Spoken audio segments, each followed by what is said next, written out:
আমি ফিলিস্তিন যাব, ওদের বিরুদ্ধে আমি যুদ্ধ করব। দাঁড়াও ভাইয়া, আচ্ছা তুমি কি পাগল হয়ে গেছো? মানে কি একটা ভিডিও দেখেছো আর সাথে সাথে ছুটে চলেছো তুমি প্যালেস্টাইন যাবে? তুমি কি আসলে পাগল হয়ে গেছো? হ্যাঁ, আমি পাগল হয়ে গেছি। হ্যাঁ, আমি পাগল হয়ে গেছি। ওরা আমাদের জাতি ভাইদের রক্ত নিয়ে হোলি খেলছে। আরে ছোট ছোট শিশু বাচ্চাদের কোনো রেহাই দিচ্ছে না, তারা আপনার জড়ন করছে, তাদের জীবন কেড়ে নিচ্ছে। আর তুই বলছিস আমরা ঘরে বসে থাকবো? আমি জানি যে ওই নির্মম চিত্র দেখার মতো না। তাছাড়া তুমি আমি আমাদের চেয়ে তো কত বড় বড় মাথা পড়ে আছে, তাই না? ওই তারা তো কিছু বলছে না, তাহলে তুমি আর আমি ওখানে কি করবো বলো? আর তুমি কি জানো ওই ইহুদিদের কাছে কত প্রাণঘাতী অস্ত্র আছে?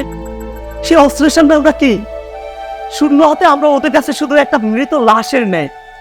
হ্যাঁ, আমি জানি, আমি জানি ওরা অনেক ক্ষমতাশীল, ওরা ভয়ঙ্কর অস্ত্রধারী, কিন্তু তার চেয়ে বড় শক্তিশালী হচ্ছে আমাদের ইমান।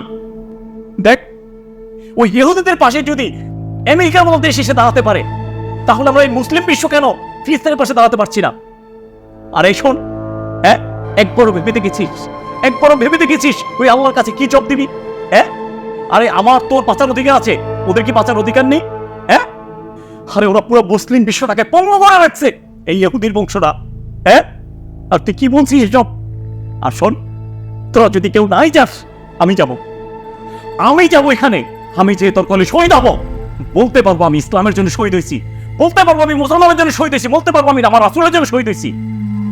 আমি যাব, তোরা না গেলে না যা, না যা তোমার। ভাইয়া,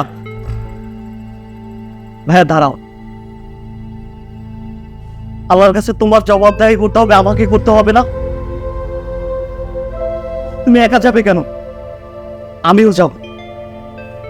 আজকে তুই যেমন রাজি হয়েছিস, আমরা রাস্তায় বের হলে এরকম তোর মতন হাজারো ভাই পাবো। চল। প্যালেস্টাইন জিন্দাবাদ। জিন্দাবাদ।